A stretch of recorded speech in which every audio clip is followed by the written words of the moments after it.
Nossa, mas olha isso, olha o acabamento disso. Falei. Cadê o jardim luxuoso? Gente, eu aqui de branco Meu ainda. Deus. Eu, Pisar na grama aqui. Nossa, olha o lugar que a gente veio parar aqui. hein? Eu toda de Tem nem branco acabamento. ainda, Cuidado aí pra vocês não desafortunados. Não, tá Credo. apertado aqui. Olha, eu vim toda na Eu estica. também achei que ela fosse mandar limousine. Helicóptero. Nada. Falei pra gente entrevistar o irmão que era mais rico, eu falei. Mas e você? Sabe onde nós estamos? Sabe de quem nós estamos falando? Então vem descobrir com a gente. Olá, desafortunados! Hoje eu tô muito caridosa e vim receber umas divas, ou que tentam ser divas, aqui em casa por caridade, né? Eu mandei meu piloto de férias pra Maldivas, então elas tiveram que vir, sei lá, de carro, de ônibus. Não, espero que elas não tenham vindo de ônibus até a minha casa, né? Porque isso seria um absurdo, mas vai saber, né? A gente nunca sabe quem que a gente tá recebendo em casa. Ai, gente, eu só espero que elas não sejam tão desafortunadas quanto eu tô imaginando. Que seria uma treva. Aquelas. Ai, gente, tô brincando, né? Todo mundo conhece a Cela, rica, maravilhosa, que sou eu, mas ninguém conhece direito a Marcela, que interpreta essa personagem. Então, hoje eu vim contar um pouquinho da minha história, dos percalços e de tudo que eu passei, né? De tanto que eu chorei, que eu ri, dos tombos que eu levei, enfim, coisas que quase ninguém sabe. Então, vamos lá receber elas. Divas, estão aí? Olá! Sejam bem-vindas! Obrigada! Olá! Prazer! Prazer!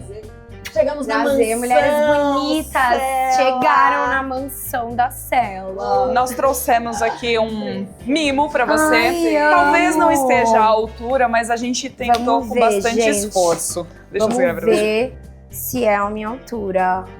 Ai, que fofis! Atitude. Esse é o kit que os adolescentes Empoderamento. ganham quando fazem a nossa Adolescente. imersão. Ai, que legal. Ó, isso aí é muito bom, gente. Respira que tudo passe. E é isso mesmo. E esse aqui Ai. é desistir não é uma opção. Essa É bem isso, a sua cara. é bem minha cara, gente. E é legal dessas pulseirinhas, quando você coloca e você gira ela pra dentro, aí aparece a frase, então fica escondidinho pra ninguém ver. Pra Ai, ó, dar muito força no legal. dia a dia. Guia pra pais de adolescente. Ó, isso aí é muito bom, tá? Os pais mesmo precisam. Eu vou ler pra ajudar no meu irmão. E quando eu for mãe, né? Futuramente. Isso aí, Gente, já se amei. prepara. E uma eco bag. Aí, ecobag, chique, tá? Ó, aí já tá pronto. Um kit da riqueza. É, um kit da riqueza. Da lei da atração, é potencializar os adolescentes a alcançarem o que eles querem. Ah, isso é muito legal, gente. É uma iniciativa muito bonita de vocês. Agora vamos bater um papo, Bora? né, gente? Vamos, bora! Vamos lá. Sim, bora, diva!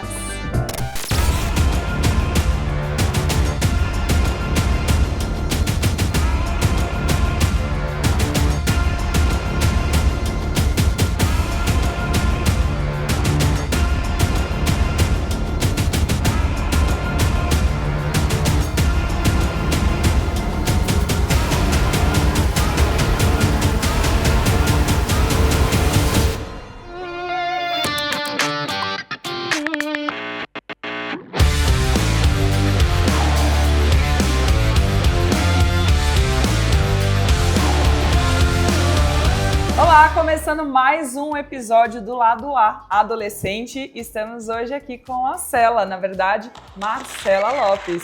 Obrigada por nos receber na sua casa. Muito bom estar aqui hoje com você. A gente tem várias perguntas e a gente não quer conversar com a Cela hoje. A gente quer conversar de fato com a Marcela. Porque a Cela, todo mundo já conhece, né? Ela está super famosa, em alta. Depois a gente até traz afortunada. Rica, né? Milionária. Mas a gente quer conhecer o que ninguém conhece, os bastidores de fato da Marcela. E a gente sabe, né, por outras entrevistas que você já deu, inclusive, que você não veio de uma família milionária, afortunada. Pelo contrário, você foi construindo tudo isso e de tanto construir se tornou, né? Sim, Mas sim. quem é a Marcela? Vamos começar. Quem é a Marcela na adolescência? Vamos contar um pouquinho da história da Marcela enquanto adolescente. Oi, gente. Tô muito feliz de estar aqui com vocês e compartilhar bem a minha história real. Acho que a adolescência é uma fase que a gente tá se descobrindo totalmente e é todo inseguro. Eu era muito insegura, Mas a minha adolescência foi bem divertida, assim. Eu saía bastante pra brincar na rua, pra andar de skate, pra chamar a atenção dos meninos, né? Eu fazia um monte de coisas, assim. Mas eu estudava muito, fui uma adolescente estudiosa. E, assim, eu vivi muitas fases, assim, porque uma parte eu tava no Rio Grande do Sul, tipo, o começo da minha adolescência eu tava lá no Rio Grande do Sul. Depois, com 11 anos, pra 12, eu já mudei pra Santa Catarina. E com 17 eu mudei pra São Paulo. Então eu vivi 3 estados ali muito intensamente, né? Tipo assim, uma fase com toda a minha família. No comecinho eu morava com 15 pessoas da minha família, muita gente numa mesma casa. Então era meu avô, minha avó, todo mundo, gente, todo mundo opinando na vida, todo mundo sabendo de todos os problemas que eu tinha, de qualquer coisa, tudo virava um comentário. Depois eu me mudei e eu acho que eu nunca contei isso também, mas os meus pais não tinham condições, então a minha tia e meu tio, eles deixavam a gente morar numa parte da casa deles. Então, eles tinham o andar de cima para eles, o andar de baixo tinha um pouquinho dos meus primos, tinha coisas, tipo, assim, tinha uma coisa de tintas, porque eles trabalhavam com coisa de tinta. E uma parte, assim, que morava os meus pais. Você tinha vergonha disso? Quando você fala assim, eu morava com a galera, todo mundo. Como que era essa convivência com toda essa galera, né? Que você fala, poxa, você tá ali construindo a sua identidade, se conhecendo. E quando você ia, por exemplo, falar com as pessoas... Hoje em dia tem muito essa questão de todo mundo parecer, tem muita coisa, você fala, cara, eu moro com, tipo, 20 pessoas da minha família. Sim, era muito... Então, na época eu acho que eu não ligava tanto, eu acho que eu fui uma pessoa bem desprendida, assim, tanto de condições financeiras, eu estudava numa escola particular, então... Só que eu era a pessoa que menos tinha condições ali de todo mundo, os meus pais faziam muita coisa pra que eu conseguisse, né, estudar numa escola boa e tal, mas eu via que era uma... Tipo assim, tinha um preconceitinho das pessoas. Tipo, até na hora do lanche, assim, eu levava umas coisas, as outras pessoas levavam outras, eu levava ovo às vezes. E aí as outras pessoas levavam, tipo, cereais caros, coisas assim. Mas eu acho que eu nunca fui, assim, tanto de ter vergonha, né? Mas das pessoas em si, é uma fase que você não quer dividir tanta coisa, né? Tipo assim, você não quer, tipo assim, que a sua avó saiba de tudo, que seu avô saiba de tudo. Mas na escola a galera sabia que a sua realidade era essa. Sabia. Tipo assim, acho que quando eu era menorzinha, eu assim, meio que nem era um ponto pra mim. Mas depois todo mundo acabava sabendo das coisas e todo mundo sabia da minha realidade, que era um pouco diferente das dos outros. E eu zoava muito até isso, dessa questão da pobreza, de que eu tava numa escola de rica e tal. Então, é engraçado ver os contrapontos, né? Eu fico imaginando você com essa sua cara, de fato, como você falou, todo mundo me fala que eu tenho cara de rica. E era como se fosse áudio e vídeo que não batiam, né? Como assim? Exato. E pra você, na sua cabeça, em relação ainda falando da adolescência, dentro desse contexto escolar, como que era quando as pessoas falavam pra você, mas você tem cara de rica, você não é rica? E tipo... Eu fui pra Disney, como assim você não foi? Tipo assim...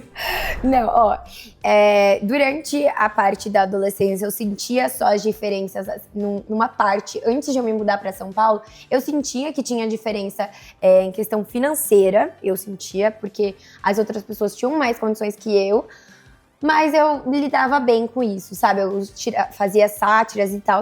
E quando eu mudei para São Paulo, com 17 anos, que eu voltei a estudar, e eu estudava numa escola pública, e eu era uma das únicas loiras da escola, únicas, tipo, do Sul, e as pessoas viam o meu estereótipo de riqueza, assim, que eu achava muito engraçado, que foi o ponto que a minha cabeça ficou confusa. Porque antes eu sabia da diferença, mas ninguém ficava tipo, nossa, você é pobre, ou você tipo, tem cara de rica, mas tá aqui. Mas quando, com 17 anos, isso foi um comentário, tipo, gigantérrimo, assim. Crepante. Tipo assim, nossa, o que você tá fazendo aqui? Você tá comendo merenda? E eu, tipo, sim, gente, eu não tenho condições nem pra almoçar direito, porque era tudo muito contadinho, né? E você, então, não era tímida na sua adolescência? Você se considerava tímida ou não? Cara, eu não era tímida mesmo. Eu era nem aí. com a família eu tinha mais vergonhas, assim, em respeito a meninos, sabe? Coisas assim. Mas de resto eu era bem desprendida. Não sei por que eu era assim, porque a maioria dos adolescentes tem muita vergonha, né? E é uma fase que você, tipo assim, tá meio assim. Mas vergonha, assim, de um contexto geral, não. E a socialização? Porque também teve essas mudanças de escola e tudo mais. E como que você chegava nesse novo ambiente, fazia amizade? Vou te falar que eu lembro direitinho de quando eu me mudei do Rio Grande do Sul para Santa Catarina. Que eu falei, caraca, eu vou ter que fazer, tipo, todas as amizades novas. Eu já tava com a minha vida lá, minha família lá, e do nada os meus pais querem mudar, tipo, a vida, assim, 12 anos eu mudando, assim, tendo que fazer novas amizades, começar tudo de novo. Pra mim, parecia um caos mesmo. Eu acho que pra qualquer um que tem essas mudanças, assim, muito, sabe, do nada, é difícil, porque você tá preso a pessoas que você gosta, né? Então, ficar toda hora mudando era difícil. E eu mudei várias vezes, assim, ao longo da minha adolescência, de escola. Então, eu fui tendo que me desenrolar mesmo, né? Mas eu ficava muito triste. Foi um momento, assim, tipo... Cara, esse lance de escola, você tinha falado uma coisa que eu acho bem legal e interessante. Você fazia questão de se esforçar na escola, no estudo, para honrar o sacrifício que seus pais faziam para pagar os seus estudos. Exato. Eu acho muito legal você falar sobre isso. E em que momento essa chave virou na sua mente, sabe? Você fala, cara, meus pais estão se sacrificando muito, eu preciso fazer por merecer isso. É muito engraçado, porque o meu irmão, ele tem 11 anos, mas ele não é tão esforçado assim na escola, tá? E os meus pais não são de pegar no pé. Eu vejo que eu sempre tive essa consciência, eu não sei de onde, mas eu acho que eu sempre ficava muito preocupada, assim, com os meus pais, sabe? Tipo assim, eles estão fazendo de tudo para que eu estude numa escola boa. Então, o mínimo que eu posso fazer é estudar e me dedicar e ser uma boa aluna. Eu conversava, né? Eu brincava muito na escola, mas uma coisa que eu sempre fazia era chegar em casa e estudar. Então, eu estudava demais todos os conteúdos, todas as coisas. E realmente, tava mostrando meu histórico escolar aqui pra elas, tá? Era impecável. As minhas notas eram tipo 9,5, 10, 10, 10, 10, 10, 9, 8. E eu me botava uma pressão muito gigante. Aí meu irmão não é tão assim. Mas então eu acho que assim, é mais da minha consciência de pensar, poxa, meus pais estão fazendo de tudo e estudo muda vidas. Então, independente da escola que você esteja, se ela for particular ou pública, como muitos anos da minha vida eu também estudei em pública, o estudo vai ser uma virada de chave gigante, porque você, independente do que você fizer na sua vida, você vai precisar. Mesmo que você vire influencer como eu, você vai precisar de conhecimentos gerais. E imagina se você é chamado para um programa de TV, um Celso Portiolli da vida, alguma coisa assim, um torta na cara. Você precisa saber de algumas coisas. Então... Você fez questão de terminar a escola, né? Exato. Ai, conta essa história também, é bem legal. Galera, eu me mudei. É porque são muitas mudanças, né? Mas eu espero que vocês tenham entendido mais ou menos como foi. Mas quando eu cheguei em São Paulo, eu tava no meu último ano no colégio do ensino médio. Do colegial. Do ensino médio, era o terceirão. E aí eu fiquei 3 meses sem estudar, porque foi o momento que eu me mudei sozinha, emancipada. Eu tive que fazer um documento onde autorizava eu ter as minhas próprias escolhas, eu fazer trabalhos, porque eu vim pra trabalhar em São Paulo. Então não é todo mundo que faz isso e não é todos os pais que deixam, porque assim, minha mãe era muito chata, eu não podia ir na esquina sem avisar ela, eu não podia ir numa festa de 15 anos se fosse até muito tarde, mas me mudar ela deixou. Então eu tive que me emancipar para ir trabalhar em São Paulo. E aí foi um período de adaptação muito grande. E a minha mãe mesmo falou, filha, faz um supletivo, depois que vai levar pouco tempo, mas não vai na escola, porque outras modelos não estavam conseguindo, tipo, conciliar. E uma tinha sofrido bullying naquela escola que era próxima da região. Eu falei, gente, eu não aguento. Eu tô me sentindo que eu tô perdendo, os neurônios, porque eu não tava mais estudando. E imagina, não terminar o terceirão, pra mim tinha uma coisa, assim, um peso muito grande. E eu sempre fui muito dedicada aos estudos. E imagina, tipo, no último ano, minha mãe fala, faz um supletivo. Eu tive que ser mãe da minha mãe. Então, eu tava muito nervosa. Todo mundo tava falando, não vai, porque você não vai conseguir, é muita coisa pra conciliar.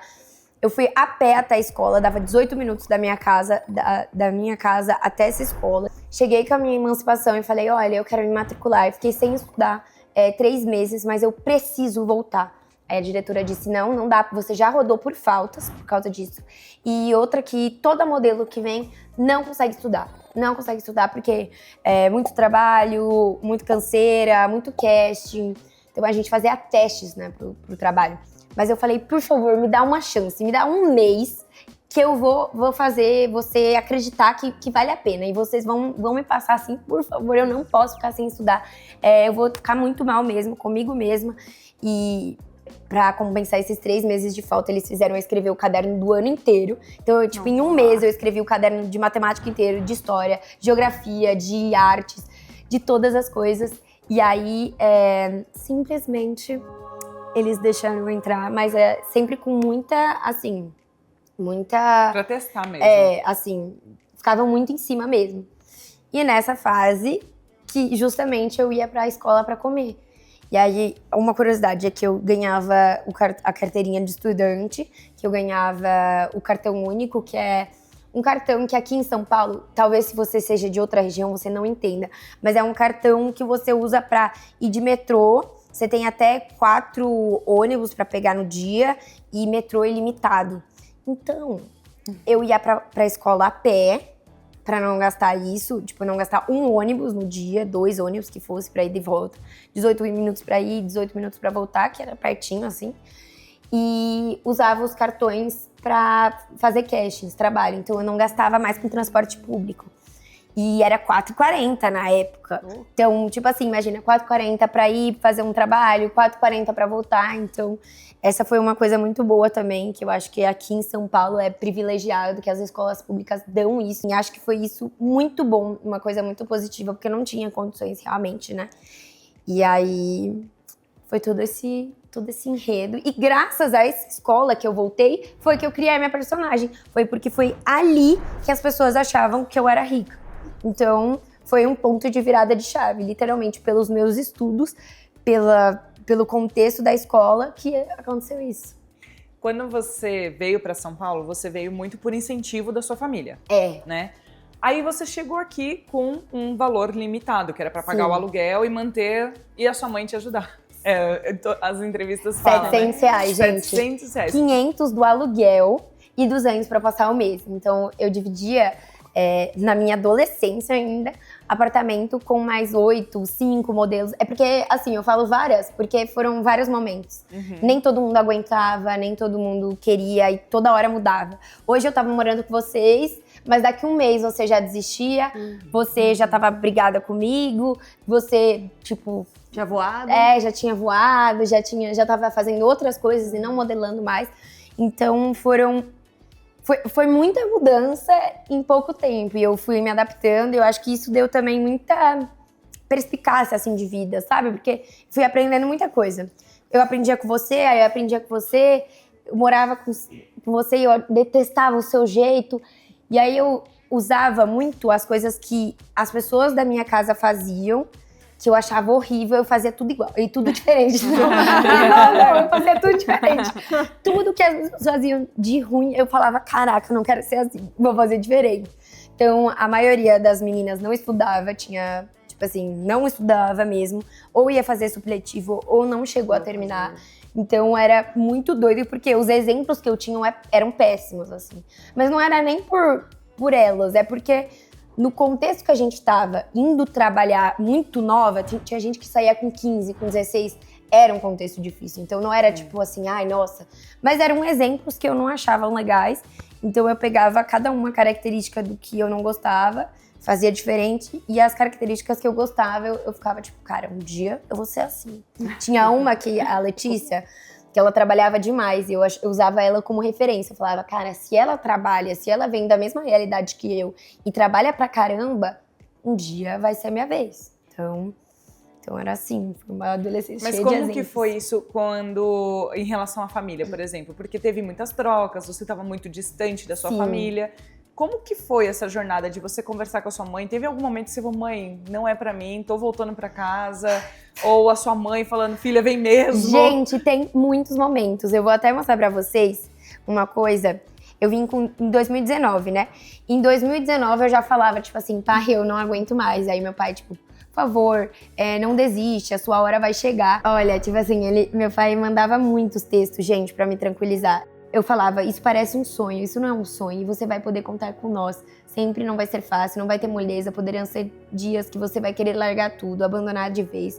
Mas em todo trabalho é assim. Eu já pensei às vezes em fazer isso, mas agora é foco. Com certeza nós vamos estar do seu lado pra tudo. Então, tipo, pra mim foi muito importante, porque era muito difícil, gente. Eu sempre conto a parte fácil, a parte legal, porque eu não gosto de me vitimizar. Mas aqui, a gente tá falando de coisa de adolescente, real, de vida real. Então, eu tenho que contar, né? Mas imagina você sair da sua casa, do seu conforto, dos seus pais te ajudando, dos seus pais cozinhando pra você, fazendo todo... Os meus pais eram muito bons, né? Lavando sua roupa. Pra você ir trabalhar com 17 anos, emancipada, se mandar. Era um sonho seu? Olha que engraçado. Quando eu tinha, assim, uns 15, 14 anos, dos meus 14 aos meus 17, 20, assim, a minha autoestima era muito baixa mesmo. Eu não me achava uma pessoa bonita, não podia qualquer pessoa falar, eu falava, ai, tá bom, você acha bonito, mas eu não me acho bonita, Gente, eu não sei explicar mesmo, assim, eu fico até triste de lembrar disso, assim, porque não importava o que ninguém falava, eu não me considerava uma pessoa bonita. E aí a minha família sempre falava, nossa, você devia ser modelo, e eu ficava tipo assim, nossa, não. Meu primo que tá aqui, inclusive, ele falava, ai, você tem que ser desfilante, você tem que desfilar, você é linda, desde pequena, assim. Só que eu não me achava. E aí, a minha tia me inscreveu para um teste de modelo, eu passei nesse teste pra vir morar em São Paulo, e eu já tava tipo assim, meu Deus, tô perdida, o que tá acontecendo? E aí, nesse momento que eu comecei a pensar, tá, minha família me apoia, talvez, mesmo que eu não goste tanto de mim, eles veem esse potencial e se embora. Então, graças ao apoio da minha família, eu vim. Mas tem um problema, que nem toda família é assim, e às vezes você não tem apoio dos seus pais mesmo. Então, você mesmo tem que acreditar em si. Se você tem algum sonho, você de verdade tem que ignorar todas as pessoas que estão falando o contrário, que você tem que ir atrás. Agora, fui ao contrário, né? A minha família acreditava mais em mim do que eu, e aí isso me impulsionou demais. Aí vem para uma outra pergunta que eu tenho várias perguntas, né? Mas uma de cada vez. Quando você começou, você falou que sua autoestima era baixa. E quando você começou a Cela, a personagem Cela, você recebeu inúmeros haters. Inúmeros, porque eu vi ali eu falei, mano, como que ela conseguiu lidar com sendo adolescente, porque a gente sabe que na fase da adolescência a gente fica com uma vulnerabilidade maior em relação à gestão emocional. Você já tem uma autoestima baixa agora, como você está relatando, e a sua família te apoiando. Como foi você ver aquela quantidade de comentários, de haters mesmo, tentando te derrubar, e você, tipo, cara, se manteve ali no personagem, se manteve em São Paulo e continuou a sua jornada. Explica como foi isso. Então, eu acho que muito disso veio da minha base familiar, assim, do apoio que eles me deram em todos os momentos da minha vida. Na época que eu panfletava, gente, eles me aplaudiam. Na época que eu fazia make, ganhava R$20, R$50. Se eu fazia presença VIP num clipe, eles me apoiavam.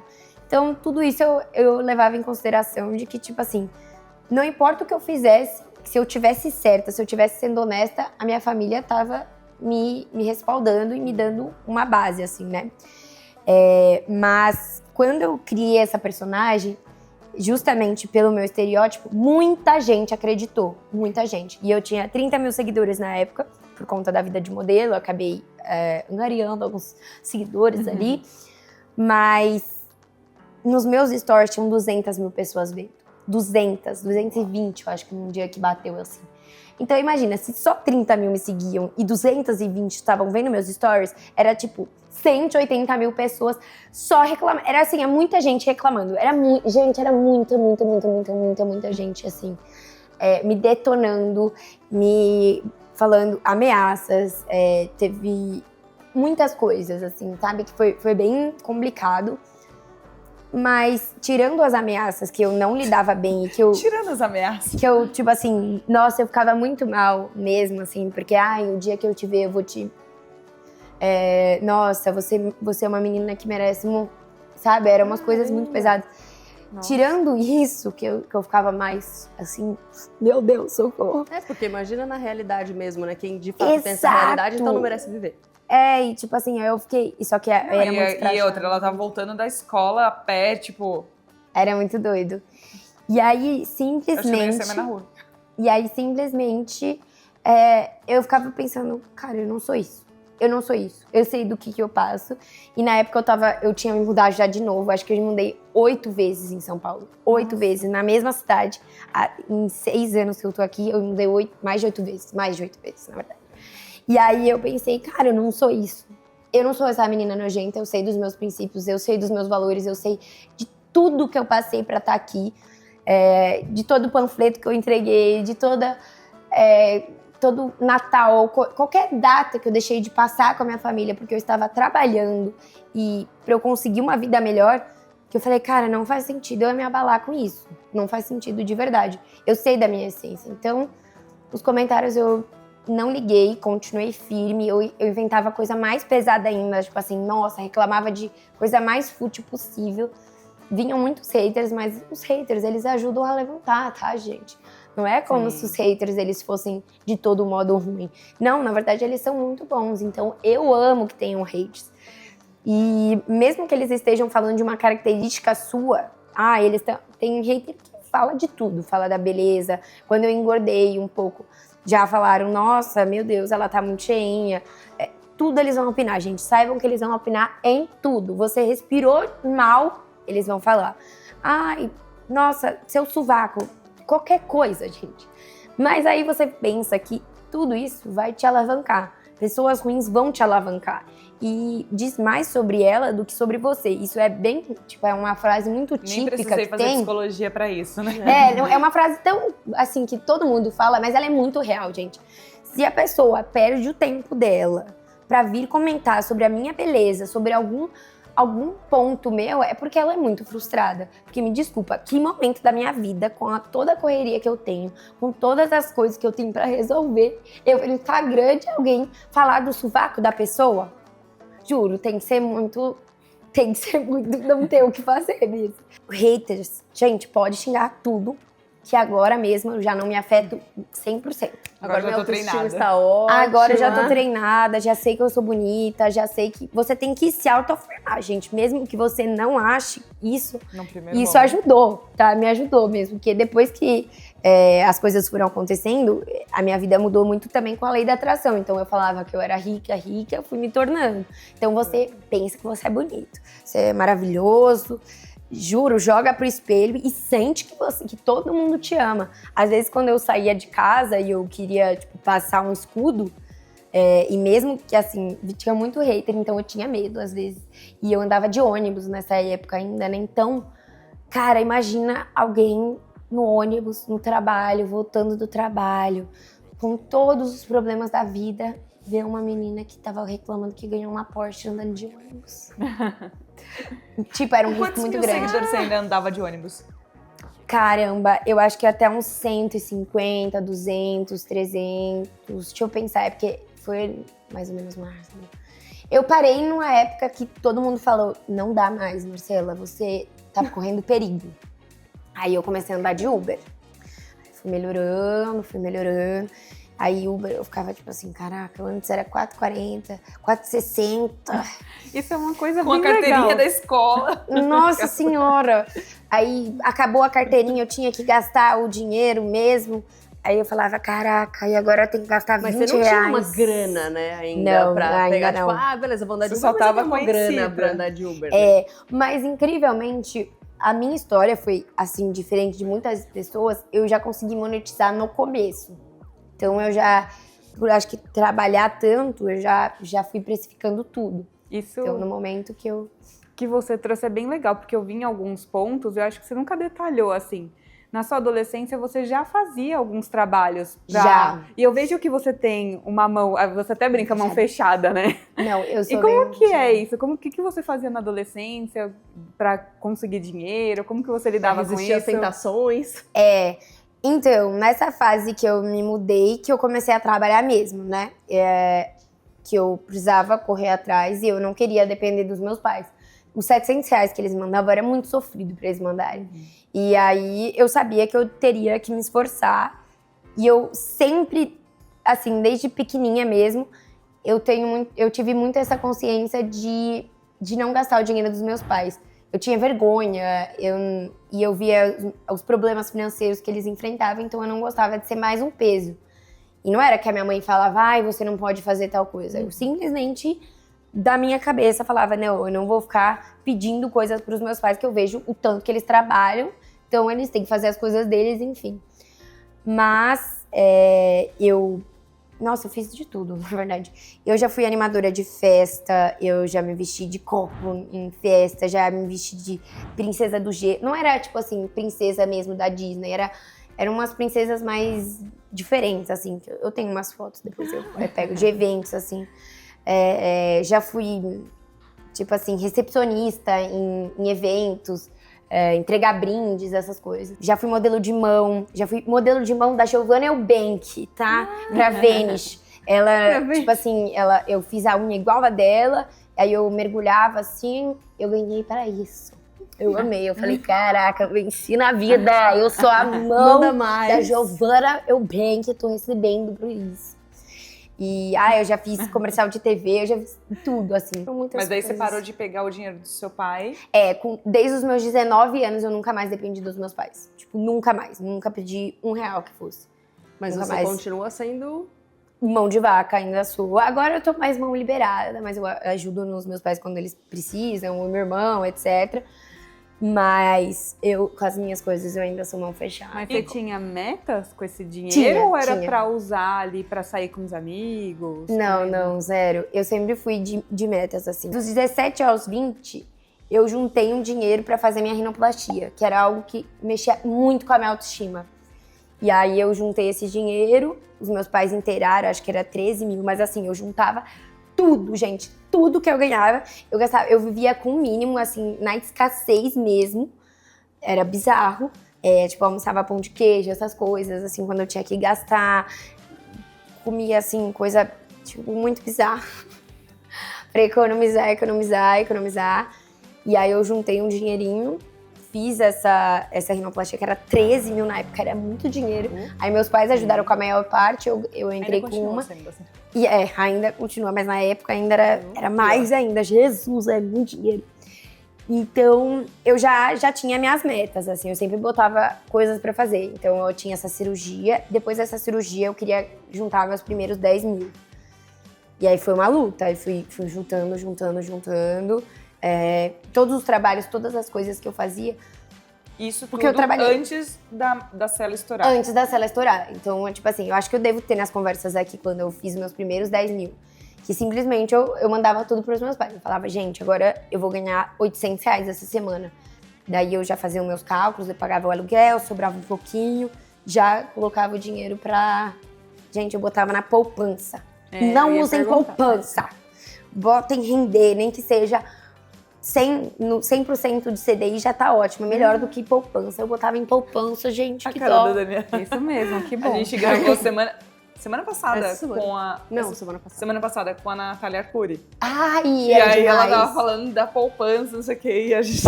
E adolescente, eu mesma tinha essa coisa de poupar, assim. Então, eu fui Acho que juntando. ele vai ser o quadro da finanças, cara, porque depois da Natália Arcuri com ela... Eu amei, eu amo esses assuntos. Daí eu juntei meus primeiros 10 mil, daí depois eu falava, nossa, eu não vou sossegar até eu juntar 100 mil. E eu não sosseguei. Aí foi só com a personagem que eu fui conseguir ter meus primeiros 100 mil. Mas já desde adolescente, assim, eu já tinha assim, meu Deus, eu preciso. E eu acho que pelo mundo que a gente vive, pelas coisas que a gente vai vendo, eu tinha uma necessidade muito grande de vencer na vida, desde nova. Então, eu comprei um apartamento, que agora a gente tá gravando, eu comprei o meu apartamento agora, com 23 anos. Mas era uma métrica que eu tinha, tipo assim, com 21. Eu tava me sentindo super fracassada de com 21 eu não ter meu apartamento próprio. Isso é horrível, assim, é péssimo, assim, você não precisa sabe? É por Você conta tocou do em um seu gente. esforço, né? O tanto que você se esforçava pra poder fazer acontecer Sim. as coisas. Você fala, poxa, como que ainda não chegou o negócio? E essa é até uma pergunta que eu ia te fazer, de assim, você levou muito mais não do que sim pra poder chegar até aqui. Qual foi, assim, o que você mais aprendeu com esse tanto de não que você levou? Você fala, poxa, ainda bem que eu levei todos esses não, sabe? Os nãos me levaram ao lugar e à pessoa que eu sou hoje. Nossa, eu lembro direitinho, tipo assim, foi muito horrível essa fase, porque eu tava sem meus pais, eu tava com pouco dinheiro e eu só levava não. Foi 3 meses até eu pegar meu primeiro trabalho. Então, tipo, imagina, uma adolescente que já não tinha autoestima boa, eu fazia vários testes e era sempre não. Nossa, gente, eu lembro direitinho. E eu chorava desesperada, eu pedia pra Deus todos os dias, tipo, Deus, faz alguma coisa, porque eu não aguento mais. Tipo, falar pros meus pais que não deu certo. Não dava certo. Eu fiz teste pra Ruffles, pra Coca-Cola. Eu fazia teste pra marca pequena. Eu fazia pra tintura de cabelo. Eu fazia pra tudo. E era só não. E eu falava, tipo, meu Deus, pai, eu não sei mais o que fazer. Tipo assim, ninguém quer trabalhar comigo. Ninguém. Eu acho que eu não sou bonita. E aí era pior ainda. Porque teve um ponto que eu acho que eu nem conto tanto essas coisas, mas eu tenho que contar mesmo, porque senão as pessoas vão achar que sempre foi fácil e na verdade foi muito ruim. E aí eu não podia conversar com as outras meninas, porque eu tinha vergonha também de falar isso. Então foi um momento bem, bem complicado, sabe? Tipo, eu tava me entendendo como pessoa e tudo que eu queria era não. Tudo. E aí uma vez eu fiquei editada para um teste na Coca-Cola. E aí eu falei para toda a minha família, gente, agora sim eu tô editada. Quando você fica editada é tipo entre você e mais uma pessoa. E eu falei, cara, essa vez vai, eu tô sentindo. E aí eu fui rezando no metrô e cheguei em casa e ficava tipo assim, meu Deus, eu vou fazer esse teste pra Coca-Cola, eu vou fazer uma propaganda. E aí, eu mandei mensagem pra minha booker, eu falei, e aí, quanto que eu gravo? Ela falou, eles não te quiseram. Eles decidiram por outra pessoa. E era muito frustrante, porque sempre era outra pessoa, nunca era eu escolhida. Passou na sua cabeça, tipo, voltar pra casa? Não. Muitas vezes, muitas. Na verdade, eu acho que a maioria dos dias, tanto que as mensagens que meu pai manda era tipo assim, sua hora vai chegar, sua estrela vai brilhar, não desiste que uma hora vai dar certo. Filha, é muito não que a gente recebe na vida, mas você tem que continuar. Sim? Lembro direitinho. Ai, finalmente chegou o meu sim. Eu também nunca contei essa história. Foi pra Espesato Team. É uma marca que hoje eu acho que não existe mais, mas era a Espesato Team. E olha que louco, eu passei com a Bela Campos, que hoje ela foi a Muda no Pantanal, hoje ela tá fazendo Novela das 9, ela é principal, é a antagonista da Novela das 9, isso me arrepia muito, que foi meu primeiro trabalho, meu primeiro sim foi com ela, e aí eu lembro do cachê, que foi R$400 e mais R$400 em roupa, e eram 2 diárias, então eu ganhei R$800 e R$800 em roupa, daí eu falei, caraca, Gente do céu, estourei. As roupas eram R$500 cada uma blusa R$500. Deu pra pegar uma saia e um vestido, que eu lembro até hoje. Que eu doei esses tempos que não servia mais, mas pra mim foi muito simbólico. Eu falei, caraca, ganhei.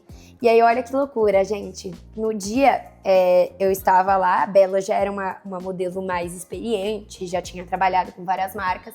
Eu tinha minha insegurança pro nariz. E eu não era muito boa nas poses. Você não tinha feito a rinoplastia? Não tinha. E aí, eu fui colocada no ambiente de trabalho. Eu falei, não, eu vou arrasar e tal. O estilista falou assim, olha, meu amor, você não serve pra modelo mesmo. Porque olha o jeito que você tá. Que poses são essas? Isso aí não valoriza nada.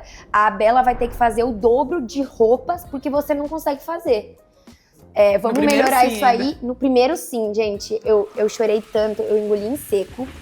Eu falei, cara, eu vou passar a madrugada inteira vendo poses. Eu lembro direitinho, era tipo muito longe, era na Vila Leopoldina, pra Moema. Eu tinha que pegar a CPTM, eu fui chorando o CPTM inteiro no trem. E falando, meu Deus, cara, tipo assim, que vergonha. Aí eles vão falar pra agência, porque eles iam contar pra agência que eu era uma péssima modelo. Aí eu falei, cara, eu nunca mais vou conseguir trabalho. Aí eu já fiquei desesperada, eu fui chorando o caminho inteiro. Tipo, eu dava, sei lá, uma hora pra chegar na minha casa, fui chorando o caminho inteiro. E pensando, cara, vou chegar em casa, vou pedir pra Letícia, que era a única modelo que tinha experiência, me ensinar as poses e vou ficar vendo. Eu fiquei pesquisando como fazer poses bonitas e tal. Eu vou passar a madrugada tirando foto, vendo que pose que eu fico bem, e é isso. Fiquei a madrugada inteira fazendo. Horrível, assim, eu não desenvolvia, tá? Eu, tipo assim, não tava desenvolvendo, porque a minha autoestima era baixa, então tinha ângulos que eu detestava, que o modelo tem que fazer foto de costas.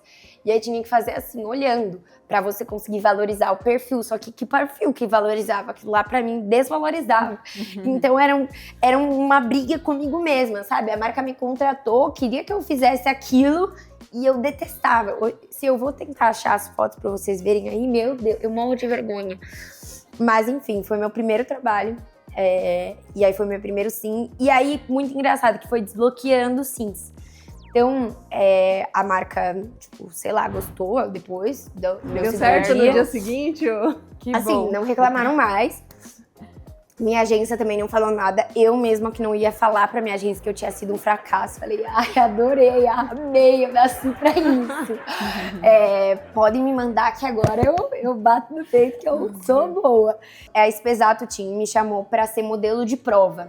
Ou seja, eu ganhava R$100 por hora pra fazer todas as medidas de uma blusa no meu corpo. Então, tinha uma modelagem nova, porque acho que muita pessoa não pode entender, mas modelo de prova é justamente, eles pegam peças pilotos que eles acabaram de fazer e vão ajustando para um corpo P. Então, eu tinha que ter as medidas exatas. E eu ganhava R$100 por hora. Aí, às vezes, as moças que elas viam que eu tava desesperada por dinheiro, elas demoravam mais, a Rosa, muito fofa, demoravam mais pra eu conseguir ganhar mais dinheiro. Então, eu, tipo assim, mais uma horinha, mais R$100. Aí, às vezes, eu ganhava manga tá muito 400, difícil. R$500 por dia. Aí eu falei, caraca, estourei. E aí, nisso que eu consegui juntar o dinheiro pra minha rinoplastia, nesse trabalho. Só que chegou um momento que eu engordei um pouco. E eu aumentei 2 centímetros na minha cintura. E aí, de repente, elas falaram, a gente não vai precisar mais de você pra coleção. Falaram, não vai precisar mais que a gente já terminou a coleção. Tá, eu falei, não, mas na próxima coleção eu tô aí, viu? Aí a menina que morava no meu apartamento, que era minha amiga, disse, ai, sabe aquele trabalho que você tava fazendo? Eu vou lá fazer agora a prova de roupa. Aí eu fiquei tipo assim, eles disseram que não ia precisar mais. Daí eu disse pra ela, sim, eu acabei Não quis mais. tendo outras coisas, mas tipo assim, eu descobri que o trabalho que mais me dava dinheiro, Ai, que nervoso que eu já tenho aqui. outra pessoa pegou e tipo assim, eles não quiseram nem falar. Aí depois eu descobri que o motivo era porque eu tinha aumentado 2 centímetros e não fazia mais sentido. Então, era assim, cheio de altos e baixos. E era muito mais não do que sim. E aí quando tinha sim, vinha alguma bomba. Gente, meu Deus do céu, eu lembro direitinho, assim, vinha alguma coisa boa, bomba. Aí, fez o sim, alguém falando mal, alguém inventando coisas. Aí, essa amiga, né, que era a mãezona, que era coisa, ela fazia batata frita pra gente comer de café da manhã. Ai, que sacanagem. Ai, Ela já tinha perdido as medidas dela, então ela, tipo, fazia Queria isso mais prejudicar pra... ela. Tipo assim, ela já estava trabalhando como assistente em uma coisa de modelos e não como modelo, então se a gente Que gente aumentasse boa. medida... Mas era doideira, assim, foram muitos percalços, muitas coisas que mais deram errado do que deram certo, mas é o natural da vida, né? Não dá pra esperar que a gente... Eu já tô querendo saber quando começou a... Até Gente. hoje, vai, antes de eu entrar na minha pergunta, eu vou fazer a pergunta que eu não vejo a hora de fazer. Mas assim, você recebeu muitos nãos e quando recebeu sim, vinham as bombas. Mas teve algum momento, ou pelo menos agora, enquanto a cela estourou e tudo mais, que os sims começaram a ficar mais leves? Olha, eu não sei se ficaram mais leves, eram mais sims, mas ainda vem não é porque não é tudo na vida que a gente consegue ter. E hoje eu acho que por tanto não que eu passei, eu já tenho mais consciência disso. E que se alguma coisa não aconteceu, é porque outra melhor na frente vai acontecer. Então, eu sempre penso nisso, porque às vezes eu ainda recebo não, gente. Ou alguma coisa acontece que estrago sim, e é isso. Mas faz parte da vida, né? A gente não pode ter tudo e não pode esperar que a gente vá ter tudo, né? Então... E quanto tempo você ficou nessa trajetória até Vinhacela? Até Vinhacela foi 17, 18, 19, 20, 21 anos. Então foram 5 anos aí de eu testando todas as coisas possíveis, passando por tudo, assim. E fora antes, né, na minha adolescência, que eu tive muitas mudanças de uma cidade para outra, de um estado para outro. Então foram, assim... uns bons anos aí de me descobrir, entender o que eu era, entender onde eu tava errando, onde eu tava acertando. Muitas das fases eu achava que os meus pais estavam exagerando, tipo assim, ai, nossa, você não pode fazer tal coisa. Meu, se eles falam, pode crer, cara, você vai querer escutar eles, porque depois vai fazer sentido. Depois vai fazer sentido. E é legal a gente falar sobre isso, porque muitas vezes as pessoas entendem que por ter muitos seguidores você já tá rica, milionária, etc. E às vezes nem sempre isso tá associado, né? Exato. Tipo, ter muitos seguidores com muita grana, etc. Uma coisa não tá necessariamente associada à outra. E aí você foi crescendo o aspecto de seguidores, mas não necessariamente a grana já veio e continuou a luta, continuou a batalha. Continuou. E como você disse, você teve muito a base familiar. E assim, eu vou falar por mim, né? Tenho um padrasto, né? Tenho um pai de criação que também me registrou e cuidou de mim, tipo, desde os meus 2 anos de idade. Que legal. E eu fui conhecer meu pai biológico, mas até então a história que eu tinha enquanto criança é que ele não me queria. E que ele não queria saber de mim, que não sei o quê, não sei lá. E depois, ele queria, mas não queria, tipo, mas também nunca veio procurar, só veio procurar depois que eu já fui grande, etc. E eu né, tinha um sentimento na minha adolescência de que eu fui excluída, de que eu fui rejeitada, de que eu... Tanto é que a Daniela é minha irmã, né, e ela é filha do meu padrasto. Então, assim, na minha cabeça, enquanto criança, adolescente, que não tinha consciência muito das coisas, que tinha um buraco na minha psique, e eu fui entendendo isso depois, né, enquanto adulta, fui me desenvolvendo e tal, mas eu falava assim, cara, a Dani faz parte de uma família perfeita, tá ligado? E eu me sentia, tipo, sempre com a necessidade de ser pertencente, por mais que meu pai, nossa, meu pai de criação, que é meu pai Claudinei, que me registrou, inclusive, sempre foi incrível, maravilhoso na minha vida, não posso reclamar de nada. Ele sempre me deu tudo, mas aquela sensação de, tipo, não sou pertencente, alguém me excluiu e etc, e buscando sentir que, poxa, eu preciso fazer mais pra caber aqui dentro. Porque a sensação que quando eu, adolescente, tinha era, a Daniela pode fazer o que ela quiser, que ela já é dentro. Mas se eu não fizesse, se eu não trabalhasse, se eu não lutasse, se eu não sofresse, parecia que eu não tinha mérito pra estar lá, sabe? E esse foi o meu sentimento, e eu fui descobrindo isso depois com o tempo. Depois eu fui conhecer meu pai biológico, hoje eu sou amiga do meu pai biológico, mas eu tive que fazer altas curas pra conseguir ser amiga dele, conseguir aceitar ele na minha vida, e etc, enfim. E a gente fala sobre isso porque hoje existem muitas famílias que vêm de processos de divórcio, pessoas que, né, adolescentes que são adotados e tudo mais, e sentem, muitas vezes, essa necessidade de se sentir de fato pertencente, de provar o seu valor, de como assim alguém teve a capacidade, né, de me abandonar. Então, por quê? Eu não era boa o suficiente, eu não era suficiente? Por quê? Por que rejeitada, né? Então, esse era o meu sentimento. Aí eu gostaria de saber quais eram os seus sentimentos, né? Como que você enxerga essa questão do seu padrasto, que você chama de pai, né? E como você diz, o seu pai, que te mandou muitas mensagens, que te salvou. Como que você construiu essa relação na sua psique? Então, é engraçado porque eu também me senti muito excluída pelo meu pai de sangue. Não sei se todo mundo sabe, mas essa é a minha história também.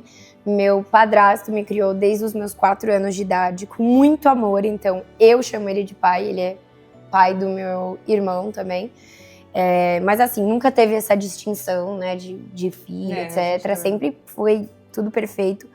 Mas sempre teve um buraco, porque eu sabia que eu tinha um pai de sangue, mas ele simplesmente não me dava bola. Ele não queria me ver, ele não fazia a menor questão, ele mudava de estado, ele morou no Tocantins, morou no Maranhão, e ele não fazia a menor questão de me avisar nada.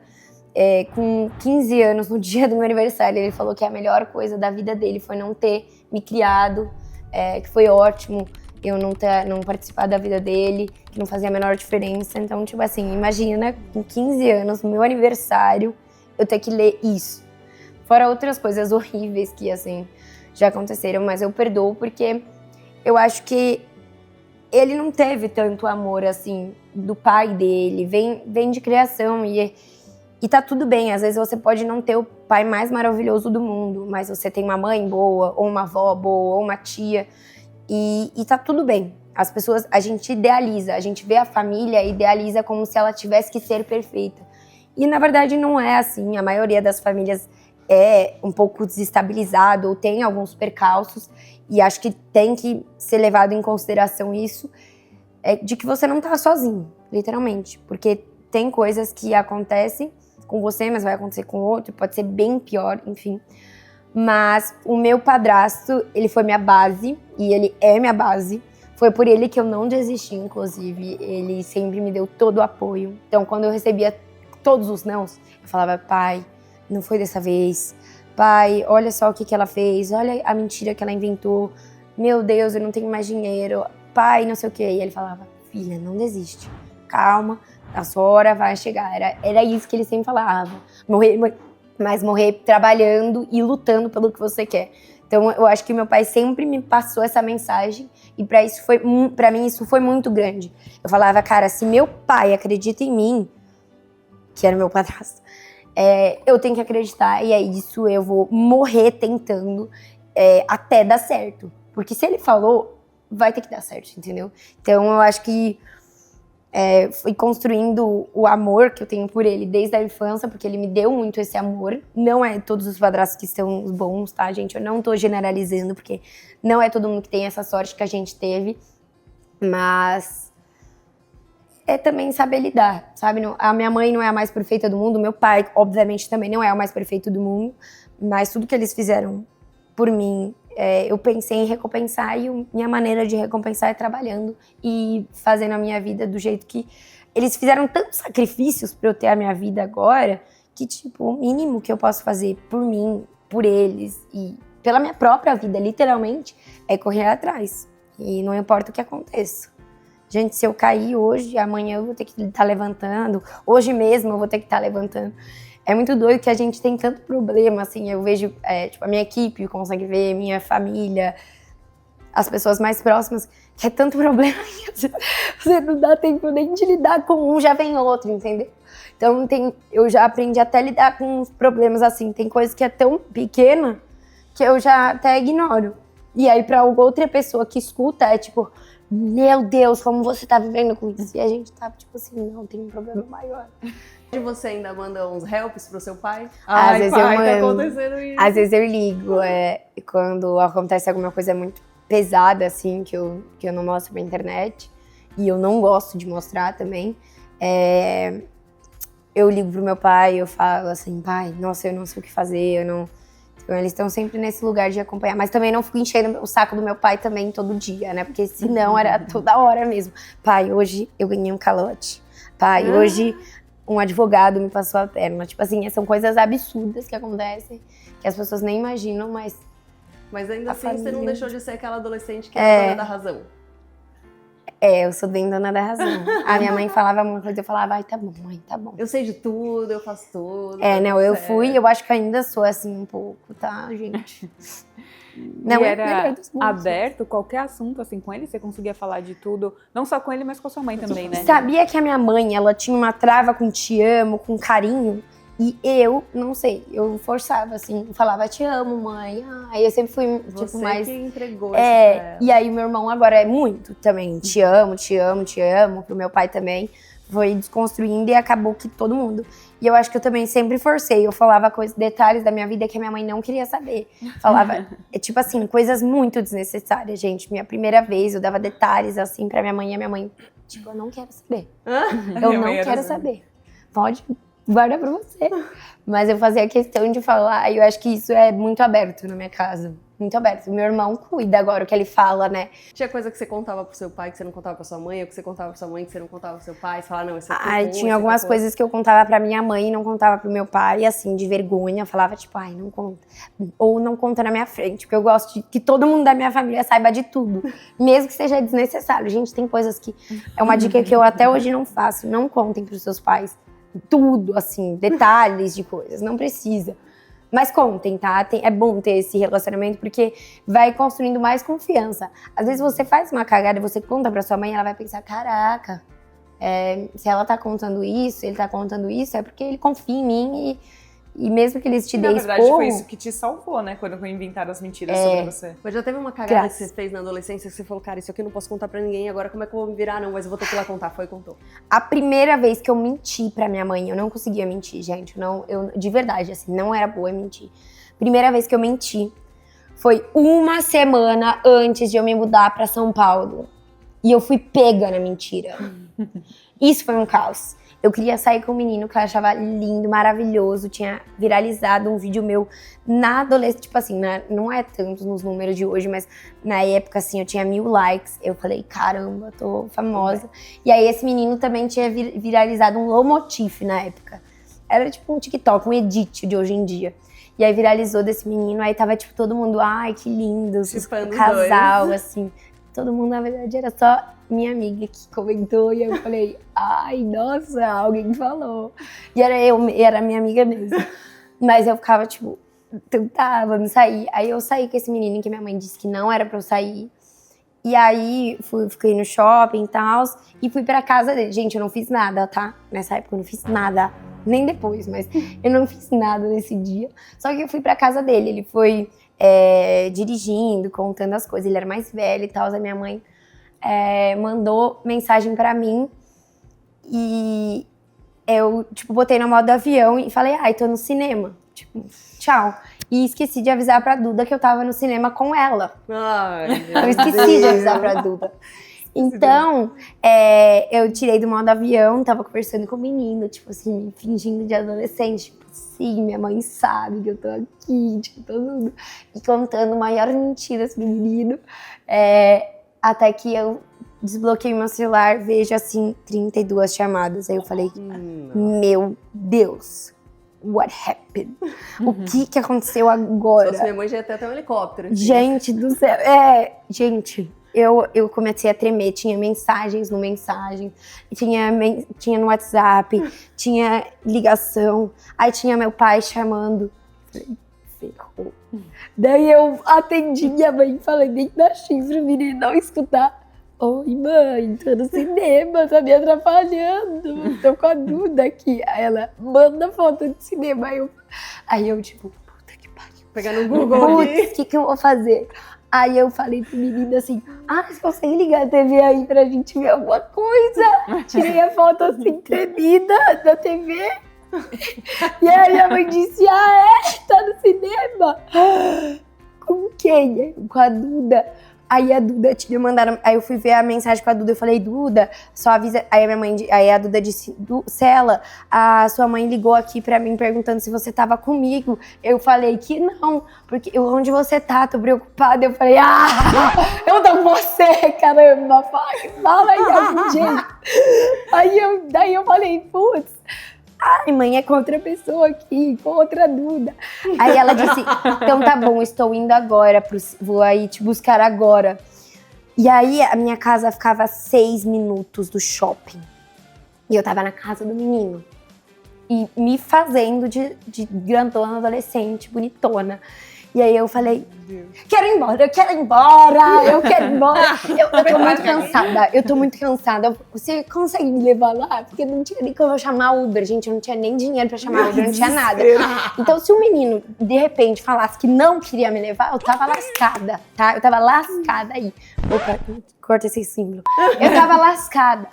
E aí... Tá, eu falei, caramba, meu pai e minha mãe vão lá, isso, lascou. Era tipo 11 horas da noite, era tipo a última sessão do cinema possível, né? Porque 11 horas da noite eu no cinema e no modo avião e conversando. Falei, você me leva lá. Cheguei, no mesmo segundo, meu pai, assim, ó, a gente chegou, eu falei, corre, porque eu tô nervosa, tô sentindo alguma coisa, preciso ir. Eu falei, corre pro shopping. Vamos lá. Tô precisando fazer compras. Meu Deus, e a gente foi de vidro aberto, o meu pai disse, você, o que tá fazendo com a minha filha? E eu tipo, quem é esse louco? Quem é esse doido? Aí ele, você, Marcela Eduarda, desça agora e venha pra casa, que pouca vergonha. E aí quando eu tenho ansiedade, eu fico toda vermelha, gente, tipo assim, só que é uma coisa minha, assim, eu fico muito vermelha. Eu sei bem. E é de ansiedade mesmo. E meu pai disse, você toda vermelha, que é isso? Gente, Deus do céu. Aí eu tive que inventar um monte de coisa, tipo assim, eu inventei tanta coisa. Cada invenção era pior. Ai, juro, foi um caos. Aí, simplesmente, meu pai ficou xingando o menino, coitado, aí depois ele postou no Twitter, nossa, cada uma que me aparece. Juro. E eu, tipo, putz, tava apaixonada por você, cara. Eu achei que a gente ia ter uma história. E ele tava, nossa, é cada uma que me aparece.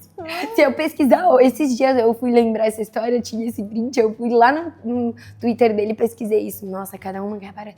Tá lá ainda. Em 2019, uma semana antes de eu me mudar pra São Paulo, aí minha mãe disse, eu não acredito mais em você, você foi mentirosa, não tinha por que mentir.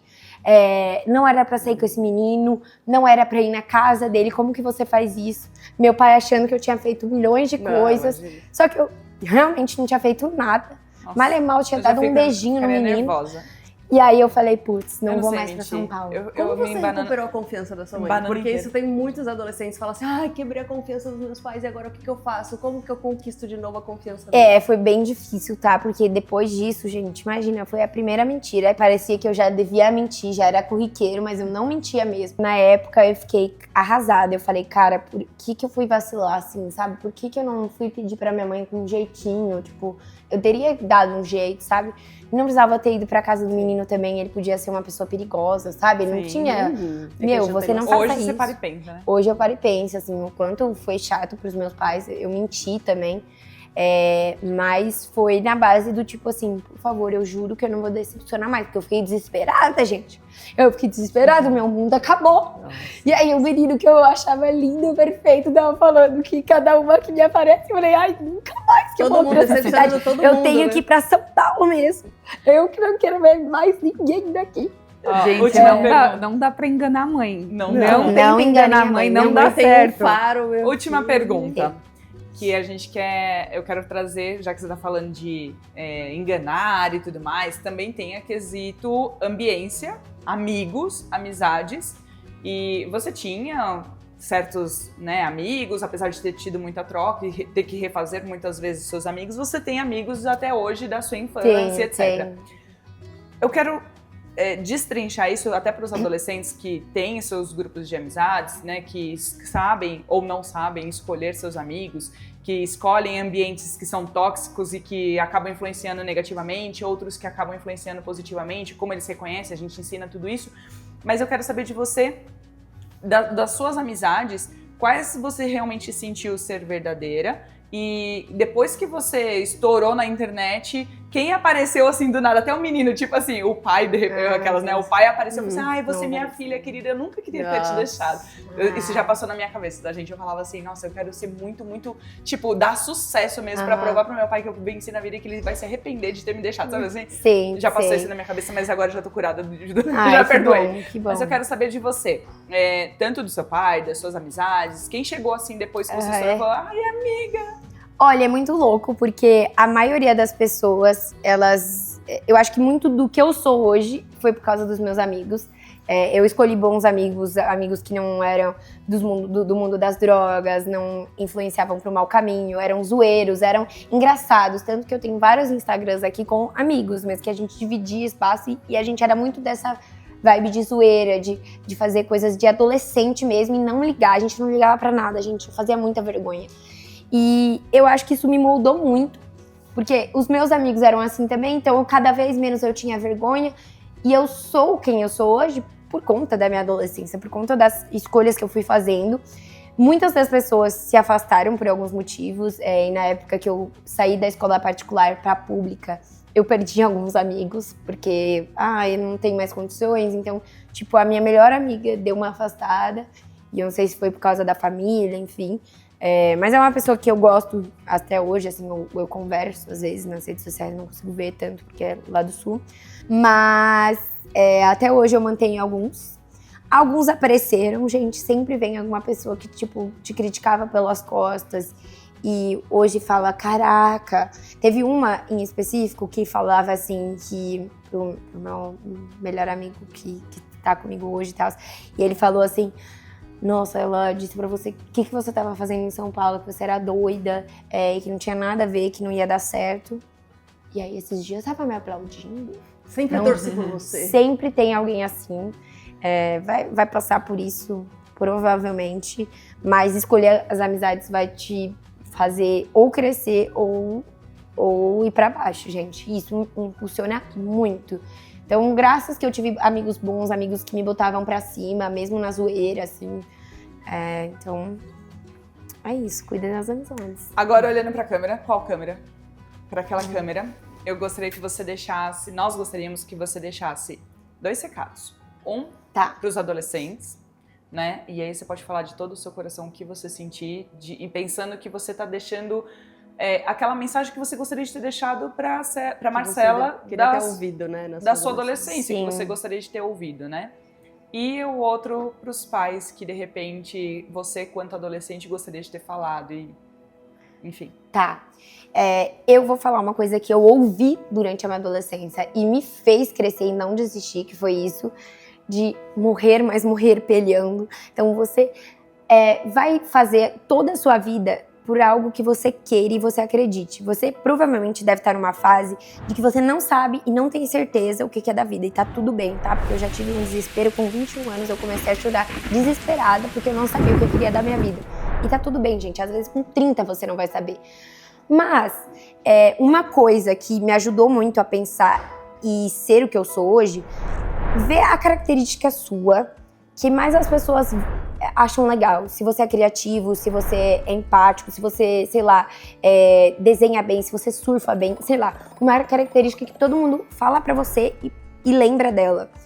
Que você pode desenvolver algo pra sua vida com isso. Então, eu sempre fui muito criativa pra contar histórias. Então, hoje eu tenho uma personagem que eu preciso ter muita criatividade pra criar histórias e tudo mais. Então, eu usei uma característica que era boa já em mim.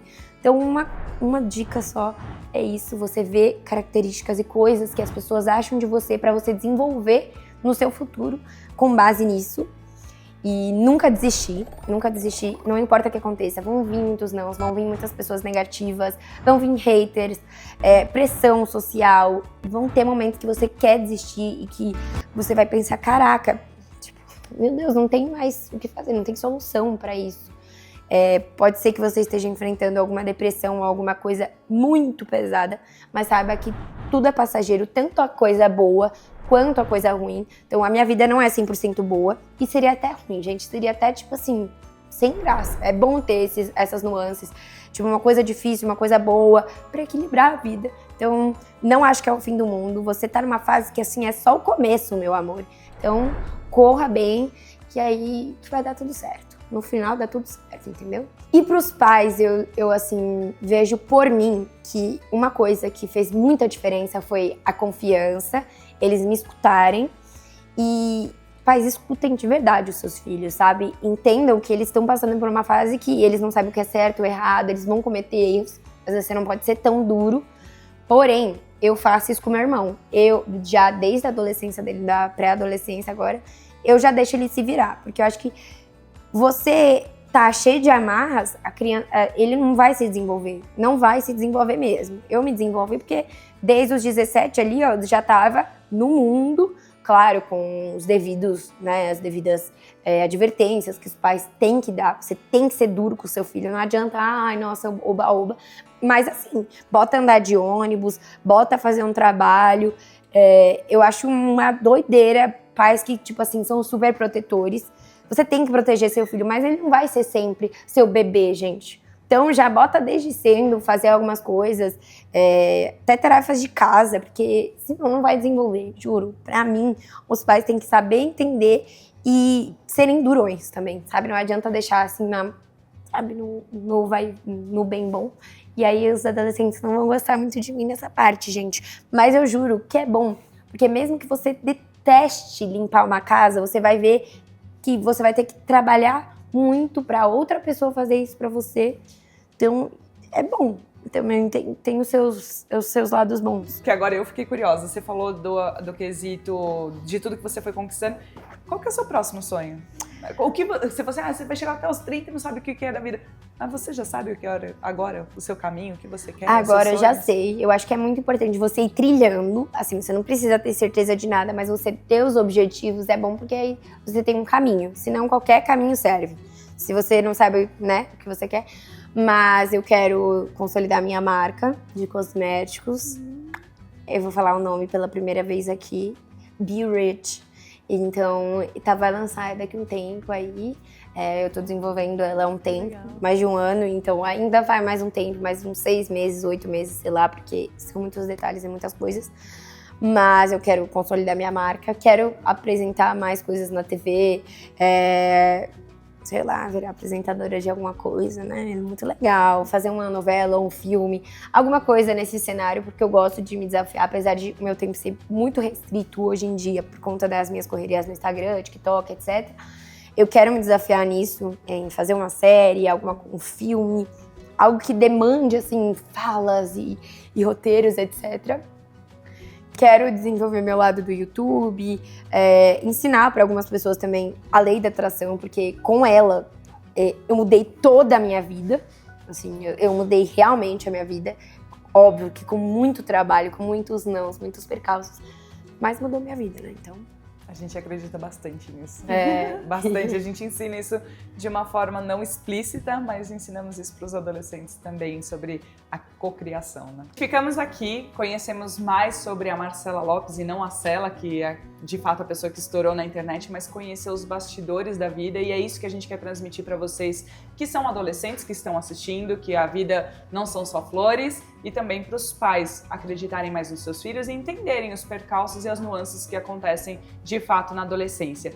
E temos muito ainda para apresentar, tem muitas histórias para contar, a gente quer apresentar muito mais ainda para vocês, então fica com a gente até o próximo episódio. Já curte, compartilha com várias famílias que você conhece e se inscreve no canal para receber os próximos convidados.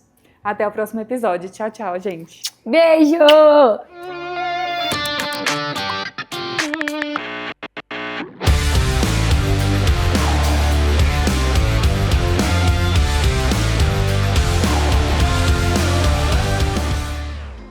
Ainda bem que eu não tô com a minha furada.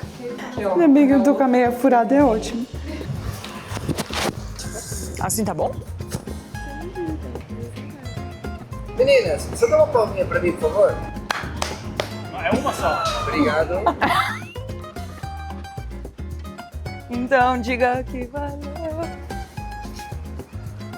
Então diga que valeu. O nosso amor valeu demais.